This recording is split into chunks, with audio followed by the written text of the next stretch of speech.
It's a No-Brainer is a pretty fun episode of Arthur. This is the first segment in the third episode of the fifth season, and Mr. Ratburn is asking all of the people in the class to draw straws, and whoever draws the shortest straw is going to be competing in a mathathon against the brain. And the person who draws the straw is Buster. And needless to say, Buster, we have learned very quickly, is not the best at maths, and certainly doesn't do well under academic pressure.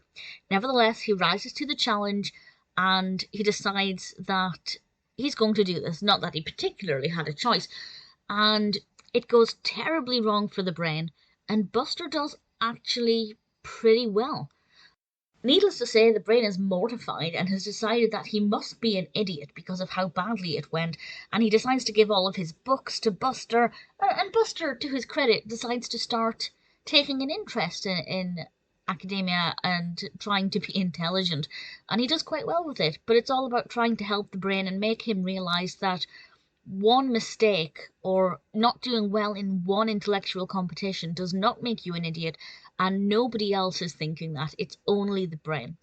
And the reason that it went wrong for the brain is because he was overthinking things. When with Buster, Buster just took things as they were and utilized the questions to his own abilities.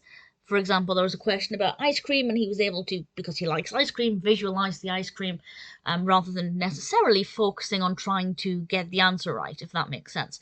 And that worked well for him. It is something that I think a lot of people can relate to in terms of the brain side. If you grow up being very academic, then as soon as you get something wrong, and this is something I'm obviously saying from experience, and I think a lot of other people will agree with this, if you get something wrong, well, there will be at least one person in the class who says, haha, you clearly don't know everything. Because when you are good at schoolwork, some other children seem to just think that you're a know-it-all and that you think you know everything, which is obviously not the case. The brain maybe thinks he knows a lot, but not everything. And to their credit, nobody else said that. But in real life, yeah, in real life definitely is the case, and I can see the anxiety and understand it. But I really enjoyed the episode. I thought the way it concluded itself was very well. I'm not going to say anything else about that. It was good fun, but with some important messages in there.